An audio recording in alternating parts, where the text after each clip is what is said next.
Kalau misalkan dia musafir, musafirnya sebelum subuh, nah, perhatikan ini, ini banyak yang salah ini. Musafir boleh untuk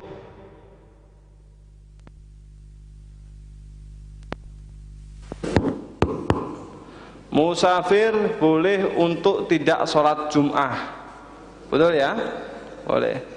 Cuman musafirnya itu yang bagaimana? Yang safar tawil, yang jauh, 82 kilo atau lebih, gitu ya.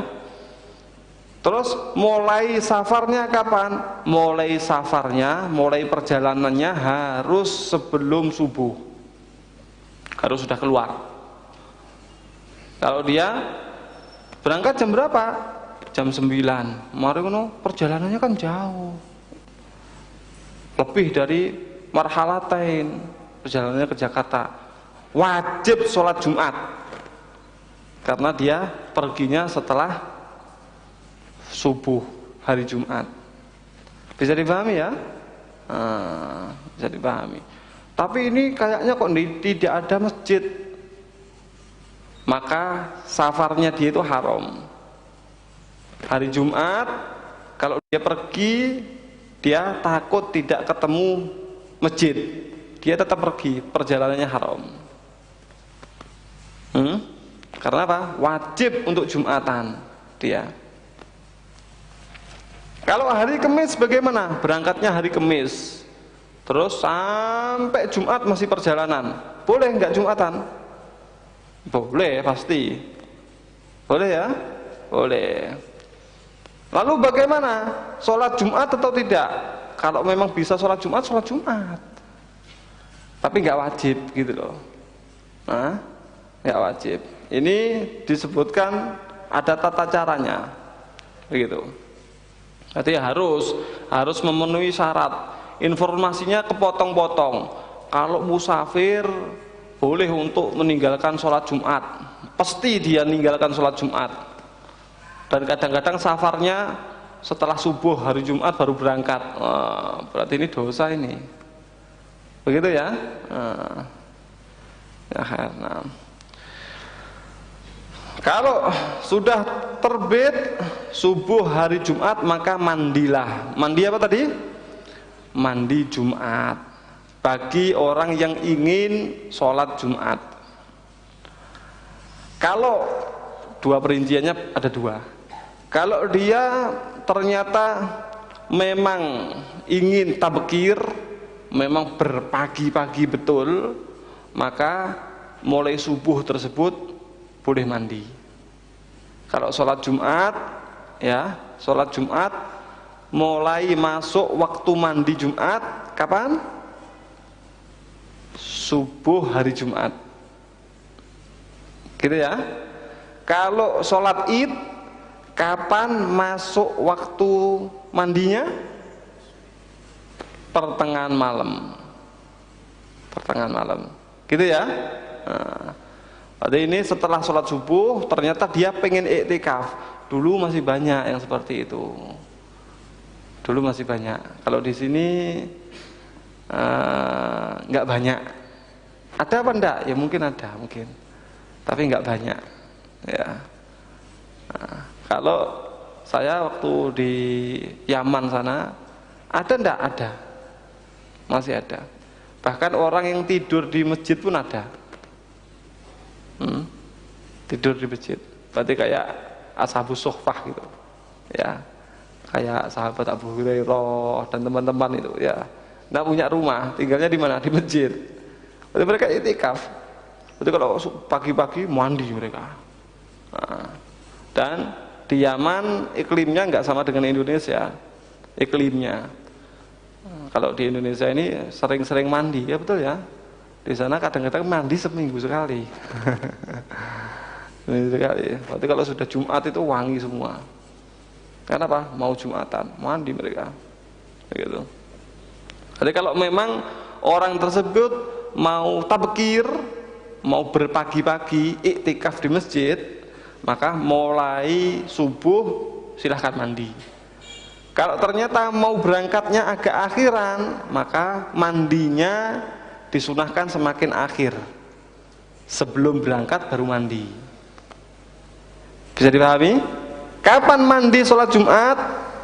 Kalau memang dia mulai dari pagi mau masuk di masjid, mau i'tikaf di masjid, maka mulai pagi tersebut mandi. Kalau ternyata mau datangnya ke masjid agak akhir, maka bagaimana? Ya mandinya sebelum berangkat. Mandi dulu, mandi Jumat, berangkat. Begitu. Ya. Itu yang afdol. Begitu. Yang lebih utama. Fa inna ghuslal jum'ati wajibun ala kulli muhtalimin ay thabitun muakkadun. Gitu. Dalam hadis ini kan disebutkan ini ghusl jum'ati wajibun gitu ala kulli muhtalimin gitu ya. Wah, sesungguhnya mandi Jumat itu hukumnya adalah wajib bagi orang yang muhtalim, orang yang junub. Nah, ini ditafsiri oleh para ahli tafsir. Maksudnya adalah thabitun muakkadun. Ini berarti dikukuhkan, sangat dikukuhkan. Sangat dianjurkan bagi orang yang mau hadir Jumatan untuk mandi dulu. Muhtalim di sini siapa? Maksudnya adalah balik, orang yang sudah balik. Kalau muhtalim itu diartikan orang yang keluar mani, maka Jumat gak Jumat juga wajib. Paham ya? Jelas ya? Ini bukan begitu maksudnya. Orang yang sudah dewasa, laki-laki dewasa mau sholat Jumat, maka hukumnya adalah wajib. Wajib di sini apa? Muakkad. Bukan wajib-wajib, tapi wajib ini di sini adalah ditafsiri dalam madhab Syafi'i sangat dikukuhkan. Ada enggak madhab yang mewajibkan mandi Jumat? Ada. Ya, mewajibkan mandi Jumat ada. Kalau madhab Syafi'i hukumnya adalah sunnah, tapi sunnah muakkadah. Beliau Imam Syafi'i, ya pendiri madhab Syafi'i ini, beliau Imam Syafi'i tidak pernah meninggalkan mandi Jumat la fis shaif wala fi syita. Musim panas, musim dingin, tidak pernah meninggalkan sama sekali mandi Jumat. Sama dengan kita, ya, tidak pernah meninggalkan sama sekali. Cuman beda, kalau kita sehari 2 kali juga kadang-kadang mandi, kadang-kadang 3 kali mandi. Kalau di sana enggak, kalau di sana itu air kadang-kadang sulit. Dan lebih parahnya itu kalau sudah di musim dingin. Kalau musim dingin ini kena air itu kayak gigit-gigit di kulit kita. Betul itu ya. Atau kayak wudhu gitu, kayak cekit gitu. Betul itu. Kalau sudah musim dingin harus dikasih duhun, dikasih minyak. Saya sudah dikasih tahu, dikabari. Nanti kalau ini sudah mulai masuk musim dingin, cari pelembab kulit, cari Hembody bilang. Saya datang ke sana bawa Hembody Indonesia. Sampai di sana enggak mempan. Bukan kelasnya, harus kelas tinggi. Tidak mempan.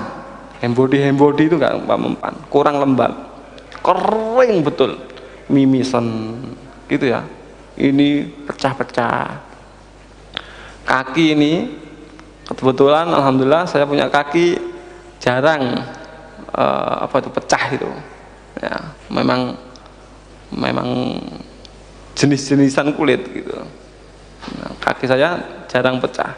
Di sana gua, bukan pecah lagi kayak gua itu. Pecah dan berdarah di dalam. Darahnya ini di dalam. Berarti kalau jalan itu jinjit-jinjit gitu. Kenapa? Pecah di telapaknya itu.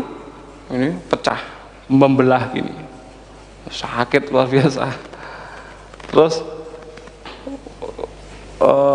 kayak mimisan, tapi alhamdulillah juga ada beberapa anak yang belum adaptasi itu mimisan, mancur gitu. Kalau kita alhamdulillah enggak sampai begitu, cuman kayak buntu begitu hidung, terus nanti diistinsyak, begini kan. Nah, ternyata ada kotorannya, ada upilnya itu ada darahnya. Berarti mimisen tapi sedikit. Masih alhamdulillah ya. Masih alhamdulillah. Pernah kita tahun pertama masih musim dingin ya, musim dingin. Kita pakai minyak-minyak begitu. Tahun kedua itu kok orang-orang penduduk asli kok banyak yang nggak pakai minyak gitu. Berarti pertama datang itu pakai body, nggak mempan. Dibilang sama teman-teman, enggak pakai itu, buangan itu, enggak manfaat itu. Dibeliin minyak yang dari sana, gitu, minyak zaitun campur sama minyak apa begitu, ya kayak gel-gel gitu, dicampur begini, baru dibikin, gitu. Tahun kedua itu kan orang-orang Tarim, orang-orang sana, enggak pakai minyak, ya sudahlah. Jangan manja-manja gitu. Orang sana biasa kok, kuat kok. Kenapa kita enggak kuat? Enggak pakai minyak kita. Tahun kedua itu. Ternyata ketika wudhu itu perih. Apa ini kok perih-perih? Ketika wudhu ini. Ternyata apa ya? Kena apa dah? Enggak main silet, enggak main apa kok perih-perih. Kita lihat ini. Tangan kita ini retak. Persis sawah, ngerti ya, sawah pas kering kan pecah-pecah begitu. Di sini pecah-pecah begini. Loh, berarti berdarah tapi tipis-tipis gitu, kayak urat-urat begitu. Oh, berarti bukan orang sini saya. Ya sudah pakai minyak. Setelah pakai minyak saya. Daripada perih terus. Dan ini terus ini, begini, ini berdarah, sini berdarah. Ini sudah langganan. Kalau musim dingin. Kalau mandi bagaimana? Oh, perjuangan. Kalau mandi perjuangan. Nah, alhamdulillah kita di Darul Mustafa itu lengkap. Berarti ada pemanasnya. Berarti kalau kita mandi itu air hangat, seger. Wah, nikmat gitu. Tapi setelah mandi bingung pakai selimutnya. Pas mandinya inget ya, keluar dari kamar mandi. Gitu, langsung ngambil selimutnya, ambil gini begini. Berarti perjuangan. Mau sholat Jumat itu mau mandi perjuangan. Bayangkan kalau tahun dulu, bayangkan zamannya Imam Syafi'i gimana. Dan kadang-kadang musimnya itu setiap tahun berbeda. Kadang-kadang sampai air itu di atasnya ada membekunya. Mandi air es. Nah, kan berat ya. Nah, Imam Syafi'i begitu perhatian terhadap sunnah mandi sebelum Jumat ini, sunnah mandi Jumat ini, beliau tidak pernah meninggalkan sama sekali. Baik musim panas, musim dingin, tidak pernah sama sekali. Walaupun dalam madhab beliau berpendapat bahwasanya hukumnya sunnah, bukan wajib. Tapi walaupun sunnah, tapi sunnah muakkadah, sunnah yang dikukuhkan. Dan beliau belum pernah meninggalkan sama sekali di perjalanan atau di tidak perjalanan, selalu mandi musim panas ataupun musim dingin, selalu mandi Jumat begitu. Apalagi alhamdulillah nikmat kita ini, maka jangan ditinggalkan. Tidak ada udurnya kan ya kita ya. Berarti jangan tinggalkan. Tapi saya mau pergi gimana? Ya subuh itu mandi, diniatkan mandi Jumat. Gitu. Kalau memang tidak memungkinkan untuk mandi nantinya. Jelas ya? Nah, masuk waktu mandi Jumat mulai terbitnya fajar shodiq alias masuk waktu subuh. Nah. Kemudian tsumma tazayyan bisyabil bid. Kemudian perindahlah dirimu itu dengan pakaian putih. Ini adalah pakaian yang paling utama, pakaian yang paling disenangi oleh Nabi Muhammad SAW, disenangi oleh Allah Subhanahu Wa Taala adalah pakaian putih. Fa innaha ahabbu thiyabi ila Allah Taala.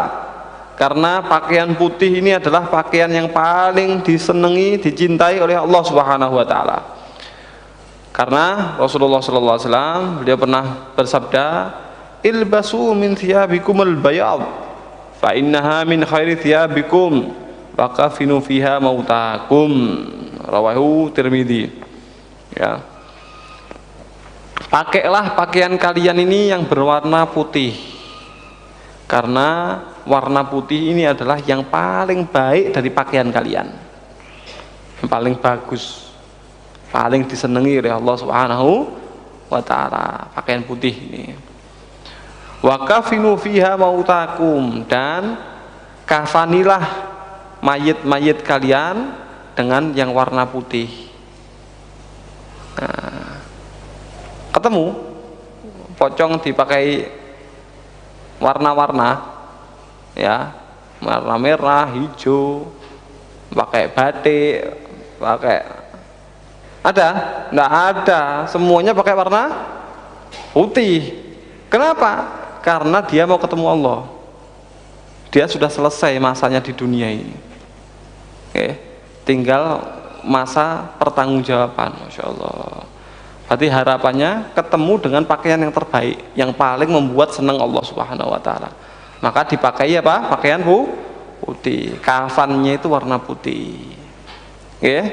Berarti menunjukkan istimewanya pakaian putih, begitu. Ya, kalau tidak bisa pakaian putih terus, ya berarti di waktu-waktu yang dianjurkan putih jangan sampai tidak pakai putih. Khususnya santri. Kalau yang lainnya itu cuma ditegur, Pak, Jumat sunnah pakai pakaian putih.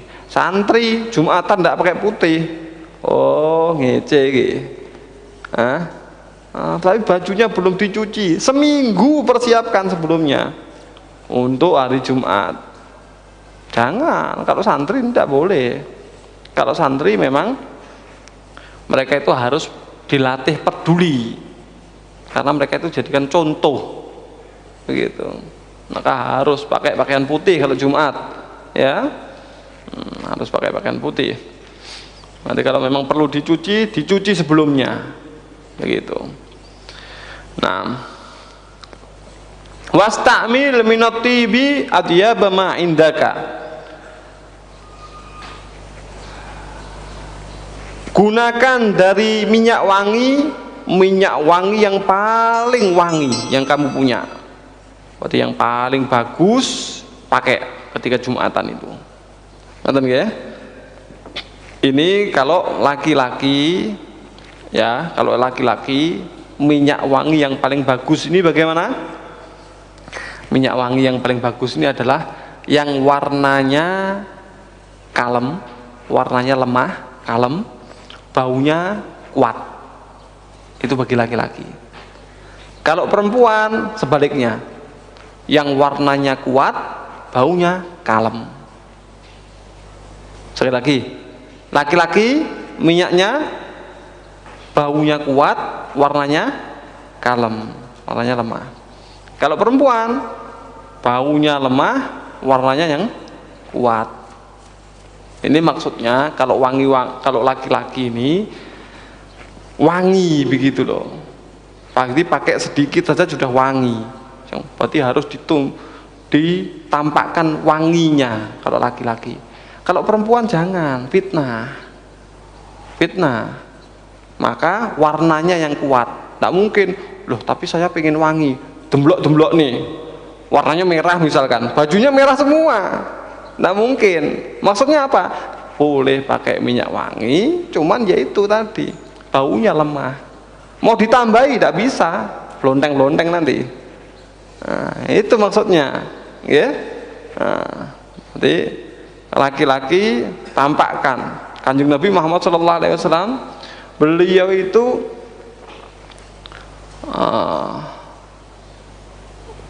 wangi, ya. Beliau itu wangi walaupun tidak pakai minyak wangi, ya. Tapi walaupun beliau wangi masih pakai minyak wangi. Dan beliau bersabda, salah satu hubbiba min dunyakum, ya, salah satu yang dicintai oleh Kanjeng Nabi Muhammad SAW dari dunia ini, termasuk salah satunya adalah minyak wangi. Oke, salah satu minyak wangi. Berarti beliau itu sudah wangi, ternyata masih pakai minyak wangi. Kita ya harus lebih, harus lebih, ya, gitu. Itu kalau laki-laki. Kalau perempuan bagaimana? Kalau perempuan tidak boleh. Kalau perempuan bisa haram. Kalau di hadapan suaminya tampilkan keindahan-keindahan yang wangi, yang cantik, yang menarik, itu tidak apa-apa. Kalau keluar ternyata tercium bau wanginya, ini dalam hadis baginda Nabi besar Muhammad SAW dibilang zina. Zina. Lah maksudnya zina itu bagaimana? Maksudnya dekat dengan zina, atau minimal zina mata, zina menarik kepada orang untuk berbuat zina. Zina mata, zina penciuman, zina syahwat sebelum zina betulan. Itu dalam hadis ya, dalam hadis baginda Nabi besar Muhammad SAW. Berarti hati-hati. Kita jalan, tahu-tahu ada perempuan serang wangi itu, begitu noleh. Minimal zina mata, minimal. Nggak boleh. Kalau bisa menimbulkan fitnah, hukumnya haram. Kalau bisa menimbulkan fitnah, hukumnya haram. Nggak boleh, nggak boleh.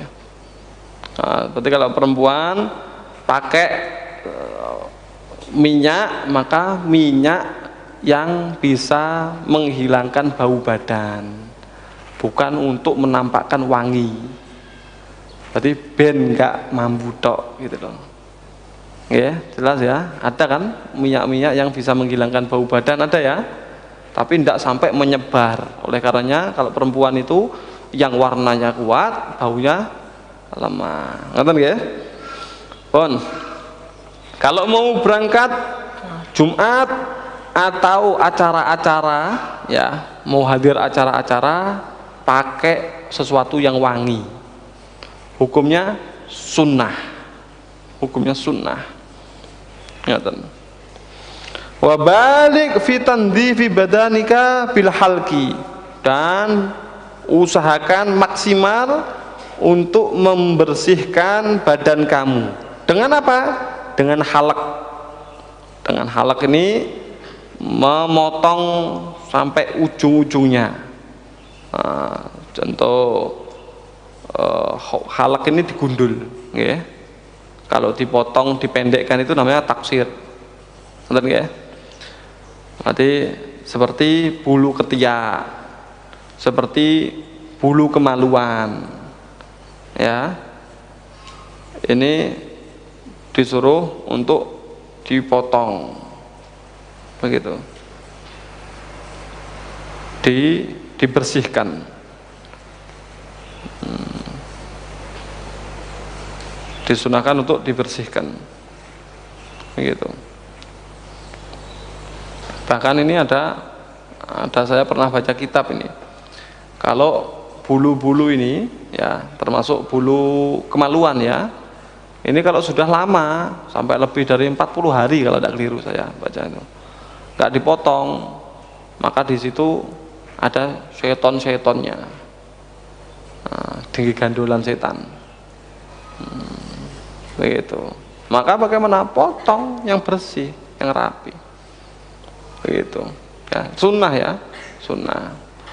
Yang perlu diperhatikan lagi adalah dalam rumusnya. Ini rumus ini sudah. Sesuatu yang ketika dalam keadaan normal, keadaan hidup, keadaan gandeng dengan tubuh itu adalah aurat, maka ketika putus pun itu juga masih aurat. Ini penting ini. Contoh untuk laki-laki, bulu sekitar kemaluan, ya, itu aurat atau bukan? Aurat. Aurat ya. Ketika dicukur sudah terlepas, aurat atau bukan? Aurat. Aurat atau bukan? Aurat. Berarti kalau dilihat sama orang bagaimana? Dosa. Maka jangan sembarangan ini ya, disebar-sebarkan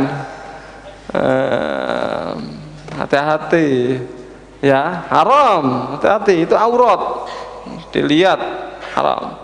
Seperti juga yang sering salah, perempuan, rambutnya perempuan aurat atau bukan? Aurat, terus disisir. Biasanya kalau perempuan itu sering brodol ya, rontok, disisir, kemudian dibuang saja begitu, atau kadang-kadang di karpet atau di mana. Pertanyaannya, ketika masih nempel aurat bukan? Aurat. Ketika sudah lepas aurat bukan? Aurat. Aurat itu. Hati-hati. Perempuan di salon dipotong, kemudian sama tukang salonnya diambil, dipakai apa itu? Apa namanya itu? Konde ya, dipakai konde, dipakai apa itu? Terus padahal orangnya pakai kudung terus, tahu-tahu ada dosa jariah. Kenapa? Ini hadir manten terus kondenya ini. Kebuka aurat, padahal itu aurat, berarti itu auratnya dia. Apalagi disebutkan dalam hadis ini, nanti dikumpulkan ini anggota tubuh kita ini semuanya dikumpulkan nanti ketika di akhirat, terus balik semuanya. Nah ternyata ini lapor, iya saya dulu maksiat. Sudah lepas kamu, iya maksiat terus. Kenapa? Auratnya kebuka, dipakai kondi misalkan, atau dipakai apa. Maka perhatikan itu, ya, harus diperhatikan. Nah, sunnah kalau kamu mau hadir Jumat untuk membersihkan dengan maksimal badan kamu, apa itu? Dengan dipotong, digundul, baik itu apa namanya, rambut ketiak, rambut kemaluan, walqos, atau dipendekkan seperti apa ini, kumisnya dipendekkan gitu. Jadi kalau kumis itu boleh dipelihara tipis-tipis ya. Bahkan ada yang berpendapat makruh untuk dihabiskan, tapi beberapa pendapat yang lain enggak, ada yang mengatakan itu termasuk minas sunnah, berarti ini dipelihara, ini dihabiskan. Nah, ada beberapa pendapat. Nah, tapi makruh memanjangkan kumis sampai hilang bibirnya ya, berarti ini kumis tok sampai sini. Gitu, itu gak bagus. Maka bagaimana kalau memang mau melihara kumis tebel, tidak apa-apa, tapi ini dipotong, nanti kelihatan merahnya bibir ini, nonton ya. Nah, kemudian wat taklim, motong kuku, bagaimana caranya? Caranya ada beberapa pendapat ya. Yang sering kita pakai, yang paling enak ini, dari sini ke sini, kemudian dari sini ke sini, berarti mulai dari sini ke sini, seret, terus kemudian ini baru ini. Atau ada yang berpendapat ini baru ini baru ini. Ada yang pendapat yang lain-lain lagi, banyak. Tapi kita biasanya pakai yang ini, 1, 2, 3, 4, 1, 2, 3, 4, terus sampai ini, sampai terakhir ini. Kalau kaki bagaimana? Kaki mulai dari kelingking kaki kanan sampai kelingking kaki kiri, seret begitu. Motong kuku pun dapat sunnah. Sudah motongnya sunnah, caranya sunnah, double. Perkara motong kuku itu sudah panen pahala kita, kalau punya ilmunya dan praktekkan ilmunya, gitu ya. Berarti dipraktekkan.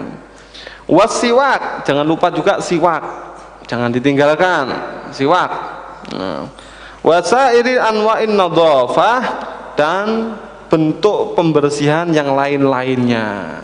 Wa tadyibir raihah, dan mewangikan bau yang lainnya. Monggo. Misalkan saya ini kalau pakai minyak wangi tapi tidak pakai minyak ini, deodoran ini, nanti minyak wanginya itu ya wangi ya lebus gitu. Ya, gado-gado. Berarti wangi nek pahit-pahite. Gitu. Maka bagaimana? Nah, disunahkan, sunnah ya, sunnah untuk melakukan semua jenis yang wangi, termasuk untuk menghalau dari bau tidak sedap tadi.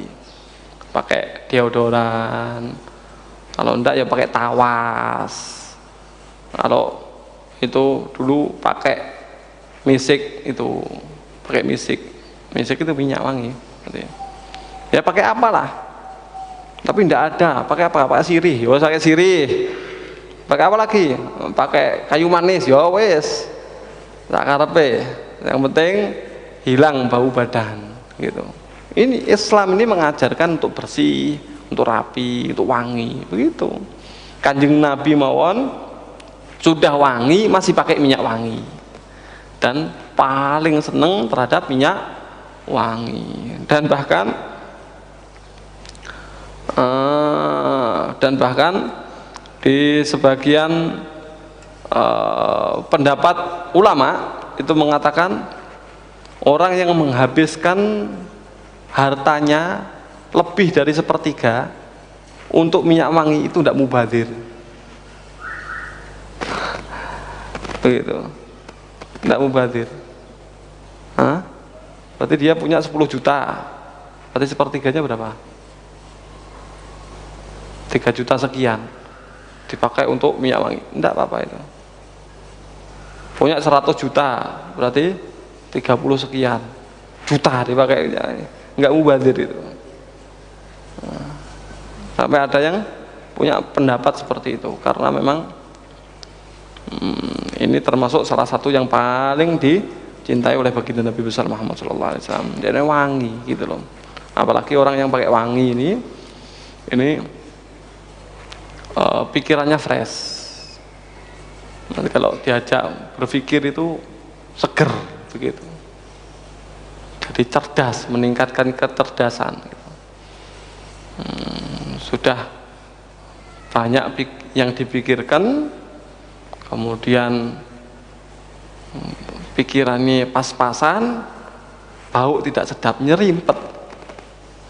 Nah, hafalan angel, berpikir juga kesandung-sandung. Nah, kenapa?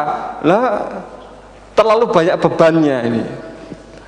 Tidak didukung dengan yang lain-lain. Ya, nanti pakai wangi-wangian bagaimana? Bagus. Sunnah nih. Ya, sunnah. Tapi alhamdulillah kula niku keringet kula wangi. Buktinya banyak orang yang seneng gitu. Ya. Walaupun keringetmu wangi, tetap pakai minyak wangi pun tetap sunnah. Ya? Nggih, ngaten. Pun. Wallahu a'lam.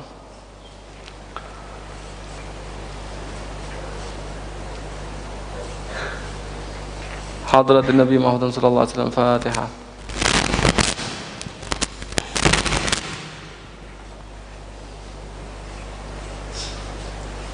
رب فانفعنا بما علمتنا رب علمنا الذي ينفعنا رب فقنا وفقه لنا وقربت لنا في ديننا ويا أهل قدر أنثى وذكر ربي وفقنا وفقهم لما ترضى قولا وفعلا كرما وارزق كل حلالا دائما وآخر الأتك يا علماء نهضى بالخير ونكفى كل شر ربنا اصلح لنا كل شؤون وأكر بالرضا منك العيون واغفر ربنا كل الديون قبل أن تأتينا رسل المنون واغفر واستر أنت أخرى من ستر صلاة الله تغشى المصطفى من إلى الحق دعانا والوفاء بكتاب فيه للناس الشفاء وعلى الكرام الشرفاء وعلى أصحاب مصابه الغرار. اللهم اهدنا بهداك واجعلنا ممن يسارع في رضاك ولا تولنا وليا سواك ولا تجعلنا ممن خالف أمرك وعصاك. حسبنا الله ونعم الوكيل لا حول ولا قوة إلا بالله العلي العظيم. صلى الله على سيدنا محمد وآله وصحبه وسلم. يا ربنا اعترفنا بأننا اقترفنا وأننا أسرفنا على أسرفنا فتب علينا توبة تغسل كل حوبة واستر لنا العورات وآمن الروعات واغفر والدينا ربي ومولودينا والآل والإخوان وسائر الحلان وكل ذي محبة أو جيرة أو صحبة والمسلمين أجمعين. ربي اسمع فضلا وجودا منا لا باكتساب منا بالمصطفى رسولي نهضى بكل سور.